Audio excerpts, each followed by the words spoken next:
Hanover Square Press and HarlequinAudio present Girly Drinks, A World History of Women and Alcohol by Mallory O'Meara. This is the author. For Lauren, who, upon hearing me complain that there wasn't a written history of women drinking, told me to write it.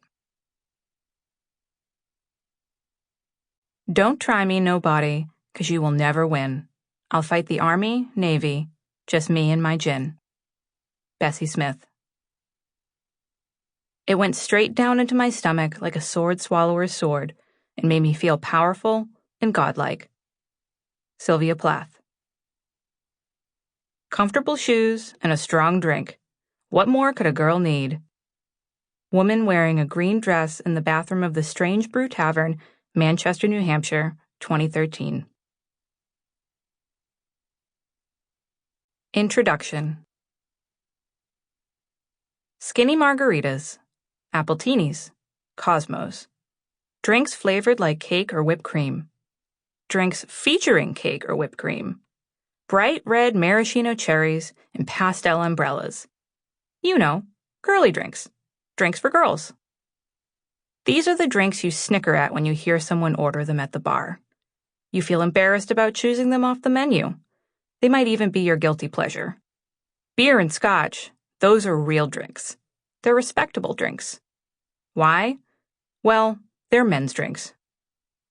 Hang on a minute. Who decided that drinking was a gendered act? When did certain kinds of alcohol first become respectable? Where in the world did this happen? Why did this happen? How did this happen? Human beings have been imbibing for thousands and thousands of years. When did we start roping off certain types of booze with a pink frilly ribbon and condemning them as girly drinks?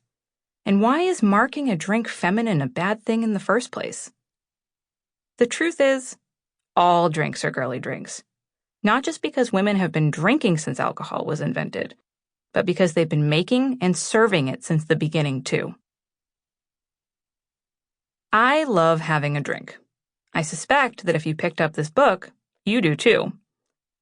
Like many people, my first exposure to alcohol, I'm talking real exposure without your parents around, was a lukewarm can of natural ice handed to me at a party in someone's garage when I was a teenager. I thought then, just like I would think now, that it was pretty gross. But I didn't want anyone to know that I thought it was gross. I wanted to be cool. I didn't want to be some loser girl who couldn't handle a beer. Because that's what beer was to me, a guy thing. Girls couldn't handle drinks made for guys. Eventually, the nastiness of natural ice, which I would still describe as tasting like a sweaty gym sock that rotted in a gutter, convinced me that I needed to try something else if I wanted to drink at all. I couldn't handle real drinks.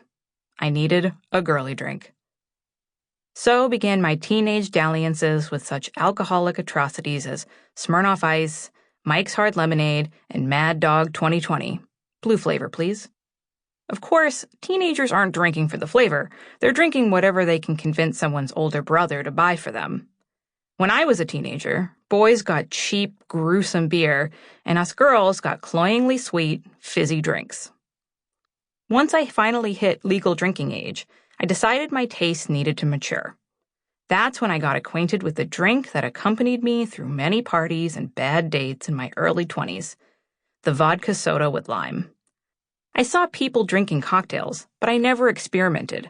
I didn't want to be embarrassed if I ordered something stronger than I could take. Whiskey and scotch were for dudes.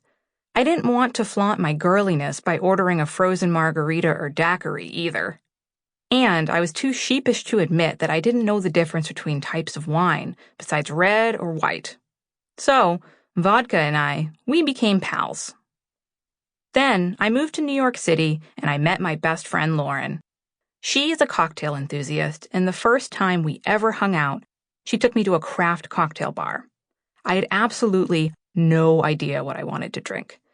As an alcohol ignoramus, the menu was overwhelming to me, so I picked something at random. When the glass appeared in front of me, I was enchanted. The dark and smoky rum concoction was delicious, but more importantly, it was interesting. There was talent. Sample complete. Ready to continue?